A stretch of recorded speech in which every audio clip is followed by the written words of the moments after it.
Hi guys, welcome to part 2 of my time and chain video on a 2017 Landrover Discovery 2-litre diesel. She's the Ingenium engine. And where are we at right now? I've jumped in and probably rolled on a slight little bit, which is not seen or caught on camera. Very simply, all I've done so far, just to get a bit of room to see where we're going, is I've simply only just lobbed or dropped the subframe off of it. All I'm doing is getting a bit of room to visually see what I'm up against here. This is my first one being done on a Discovery, so I'm not familiar with where I'm going, and I'm going to just get a kind of a visual on where we're at this point. Subframe is down, sitting over there beside Marvel on the ground. We have a bit of room anyway, a bit of access, but the task on this one probably versus the Jaguar XE is that the gearbox comes out of the Jaguar XE far easier than this one. It's all a little bit tighter in here. Being 4-wheel drive, we have a transfer box sitting there that has to come out. We, at this point in time, have drives stuck in the hubs, which I'm not going to fight with if I can at all. I'm just going to pop them out here and hopefully be able to slide out that drive shaft out of that transfer box. But yeah, I'm going to gain a bit of room down here if I can. I'm going to probably take off an engine mounting up here, drop my engine and gearbox down a little bit so I can get at the top side of the stuff, drop off that intercooler, and just start trying to gain a bit of room here somewhere. Once we get the gearbox out, we'll be way in the heck. We can get into this with plenty of room, but here, and probably even more than Jaguar, because you won't have, you know, as much stuff around you, and your engine will be in a kind of a more airy space there, we say. But for the starting point, the gearbox is tighter and more condensed, we're going to say. But yeah, that's it. I think next I'm going to pull off that intercooler, have a look up top, see can I get off this engine mounting and get that engine hanging down a slight little bit, just to give me a bit of room so I can get in at bolts and etc. to get this gearbox out. Don't want to see that too much, but you're probably going to want to see the timing chain being done on this yoke. And I suppose what I have also done is I've also have the timing chain or the locking kit for these. So on this video I'll be using the locking kit just to show how that's going to be used for locking the two cams and cranks, etc. Okay, right, we'll roll on, get this gearbox out of it as soon as we can. At this stage, lads, and the compressor fires up, we'll rattle away with it going. At this stage, lads, I've removed the intercooler that was sitting here. What I had was 2 bolts out here on the end of the gearbox, 2 bolts in here, the inside of the gearbox, and then I pulled off 1 or 2 intercooler pipes. I also had 2 quick release water fittings for an oil cooler or some kind of to cool down the intercooler, whatever it may be, I don't know. On it, that is off. Then once I got back up the top, I pulled out the battery tray, and once I pulled out the battery tray, I gave myself a bit more room that I didn't have or make in part 1 to get in here and just undo a couple of little, I don't know, clips and brackets and stuff off of my EGR valve to get it up and out of my way. So at least now we're starting to gain a bit of room. Up top, I also got the cover here off the engine mounting or the bolts in it so I can get in, and maybe this cover, I'm assuming, will come off, will it, or what the heck happens in here? I don't know. Actually, no, I just need to get in here at, can't see it, bolt there, which in theory is going to hang my gearbox down a little bit. Gear cables to get off the top, a couple of wiring harness and connectors, block connectors. That is kind of it up here. So yeah, I'm gonna carry on, and hopefully within the next hour or so I'll be starting to pull the gearbox out of it. I didn't go near the transfer box yet. Don't know whether the transfer box can stay in there and take the gearbox out and leave it in situ, or do I need to take out the drive and take out the transfer box. Probably better off to take it out first, or primarily. We'll see where I go. My gut is going to drive me forward again anyway, so I'm going to continue on. Up here I might even take out a bolt or 2 up the top, because what I'm hoping is that with the subframe gone off it, I would like to be able to support the engine from the car itself, but I'm thinking that with the subframe gone, I've nothing really to hook on that, I don't know what I even call it, engine support onto it, or onto. So I'd say I'm going to be up and then, you know, supporting the engine from the ground up the way. At that stage then I don't want to be climbing up and down to get off too much stuff here. So I'm going to pull off as much stuff here as I can at this stage, and then roll back underneath, support the engine, put out the engine mounting, and see if we can get this gearbox out of her. Gear cables off, some of the wiring harnesses pulled up out of my way. hydraulic clutch feed for the actual clutch itself, up and off. Always be very careful, lads. There's a little rubber on top of that there, just don't lose it. I actually keep a couple of them in stock. They seem to be generic Volkswagen ones I get, but just don't lose that. If it's either stuck in the slave cylinder or gone off the top of the hose, try and locate it before you roll on, okay? Okay, first problem I'm hitting anyway, as I said already, I cannot get these drives out. Have put presses and impact guns and everything on them, but they're not coming without me doing depredation there. Over this side, because I can't get it out, the drive shaft is quite long going through the transfer box, so I can push it out a long ways with the suspension moving around the place, but I can't get it out far enough to clear my oil seals here. What I'm chancing, two options. I could just split the seal here, and sometimes inside in these they'd be kind of crimped and it's hard to get the bearings out. That's option one. Option two is going to see if this gearbox will come out with just, you can see that, can you? Oh.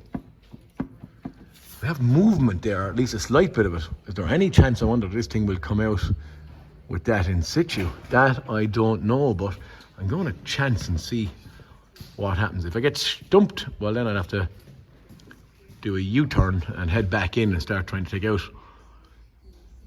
this maybe or whatever, but I'm going to chance that there and just see what happens, because we have transfer box bolted on to the gearbox, then bolted onto this bracket here that sits around here and bolted onto the DPF. So if by any stretch of the imagination this thing comes out without doing too much depredation in here, I know I have seals and stuff in there that they do fail also, so I have to be very, very careful. But if I can get it, you know, lined up exactly in the right position with plenty of maybe lubrication and stuff on it, it might just go.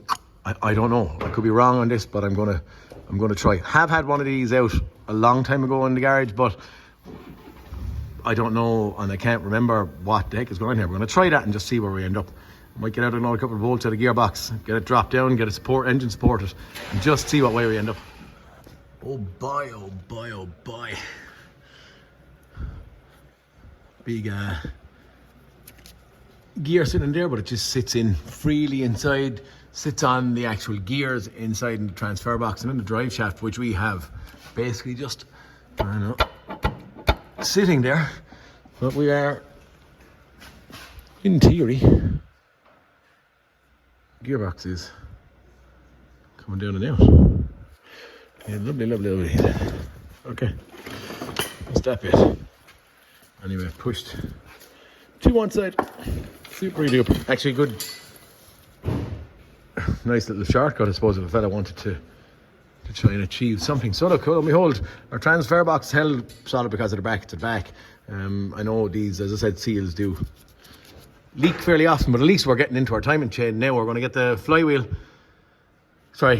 pressure plate, clutch, disc and flywheel off, and then start running out a rank of bolts to get into this chain.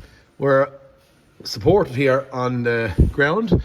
It's down low enough for me to reach up at this point in time. So lo and behold, yeah, get that joke out of our way and get off that cover. Okay, we're getting in there. Where we're at, a couple of bolts. One, actually, starter motors out there before, but there's one bolt sitting in here from the opposite side around the starter motor. 1, 2, 3, 4 around there, and then there's a scatter of them around here with 1, 2, 3 from the top. I think I had taken them out primarily. This one I just pulled out now. And the rest of the bolts coming out. There's one bolt here on this bracket for the EGR cooler. I'm hoping that it'll stay in there. Don't want to go taking that off if I can avoid it. So I'm thinking it's nearly time to start levering and see will this cover come off, sit in my hand and give me a glimpse at what we see in here. We know the story on this one was we had the phaser up here. Had broken, giving us a whole load of cam crank correlation faults. I believe we were running badly. It's a good while ago, but I think we were getting kind of a jingle and jangle and rattle and bang and all that crack, and I didn't like it, number one, but it was the bolts that came out of that were hitting off the cover, etc. When we took it apart, one of the bolts fell in, I believe, so I have to fish that thing out or we will end up removing the sump. But right now I'm going to be doing our chain. Even if needs be, I'd nearly reassemble what I have to reassemble here and pull off a sump if needs be, but we'll see where we end up once we get this cover off. Bada bing, bada boom, bada bay. Okay, we are in. Why am I in a relatively good mood? I'm in a relatively good mood because, as we know, we didn't have time and chain failure down here. We just had phaser up there failure. But I did take off a cover and a bit of a bolt fell down, and I said it could be down in the sump or something like that. But na na na, da da da. Don't drop it now, it's stuck. With the one hand. And voila. Okay, we have our bolt. Thank goodness. So I don't have to take off that thing. What we do? Right, time to start getting ourselves set up, get a time and chain kit opened up, have a glance in here, start trying to figure out about our locking tool kit, and yeah, get this thing disassembled, put back together, and back on the road. Locking kit opened up, that bit locks the crank, kind of in conjunction with these two pinny things. This yoke then locks the two camshafts, and then this sits over the phaser, and actually these little dowels hold the other. They sit into the little slots or holes in the other cam pulley, okay? Ballpark for you. The little locating tab on the flywheel sits down here at maybe 5 o'clock or so. 6 will be directly down, kind of around 5 o'clock. Mark, there's a little mark that sits just there, a little indentation, which will line up with a discoloured link or a different colour link, i.e. like that one there. I didn't rotate the engine around to try and get these things to line up or anything. That's actually where it's sitting, so I'm just going to fit my locking kit on nearly in place. What else we have? There's other marks in here somewhere. I think the other mark, there is a mark there, but I don't think that's in the right place. I think it's buried. We should have, I think maybe we could even need to rotate the engine. I have a feeling that should be over here. And I should have two little marks on the top of the actual cam gears. But anyway, I'll have a little fast look at auto data and just get my locking kit onto it. Just a fast show. There's a little marking for this pulley. It's that little groove or cut off in that phaser that lines up over here. Then we come, where'd I go? I do need to zoom out a bit or move my screenshot. Okay. Should have a little marking sitting here just past 12 o'clock. Another little marking in there. And then we have mark that I spoke about there. Another one on that gear. And then, as I said, 5 o'clock down here with our locking tab in place. This actual, where am I going? This little thing here, there's a little tab on it that you squeeze, and once you squeeze it, it will push back, okay? Just for the tensioner on the actual bottom part of the chain.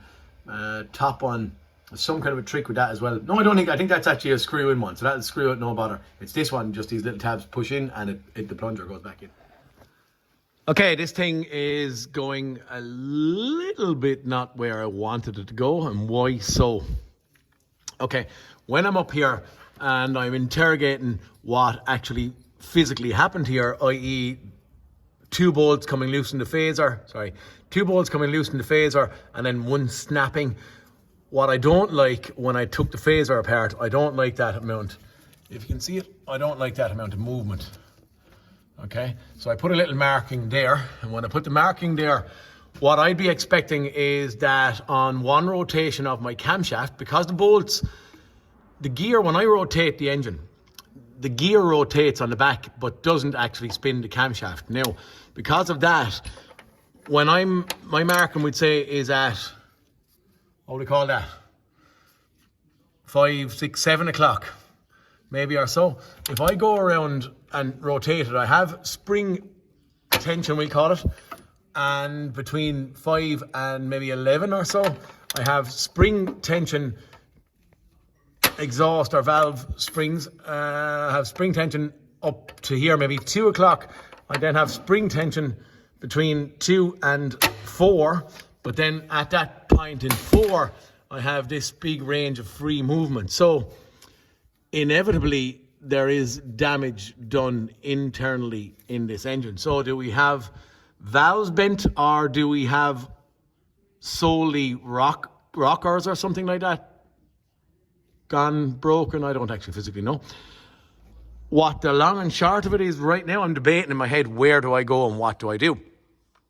And where I go and or what I do is dictated by my positioning right now. My position right now is I have an engine on a stand here. I can't really drop the car down without trying to figure out. I have a support that goes across the top, but it would nearly be in my way then if I'm working on the top. So I'm thinking that right here and right now, potentially, I need to fit this section of timing chain, all the timing chains actually, onto it.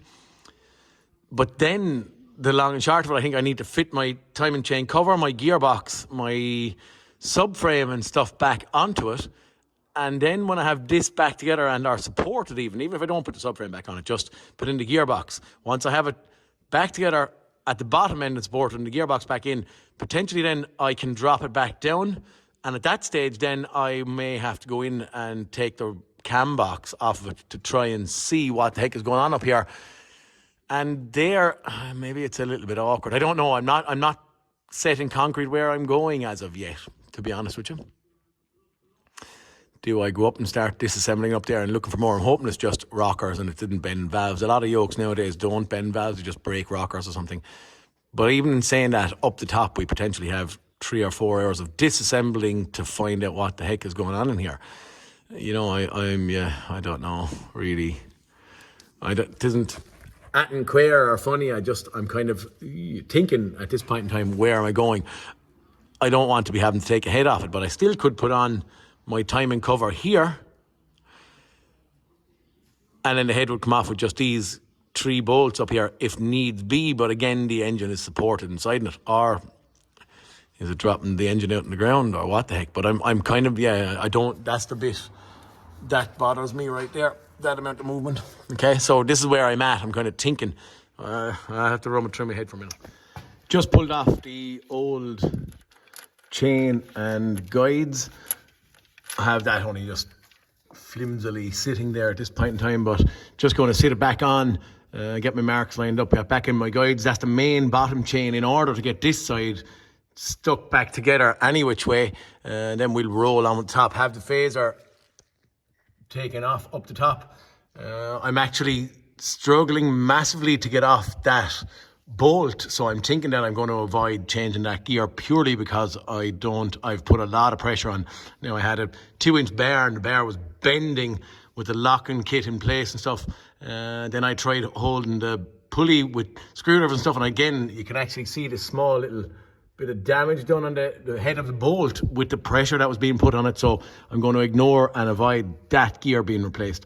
Get this bit on, guides in, get it sealed up and cover back on, and then we can roll up top. I believe, actually fit my chain from the top with this bit in there. I might even put the chain on with my marks, lined up, and then thereafter hold the chain there somehow to get the top if I have to take it off, which I do believe I will.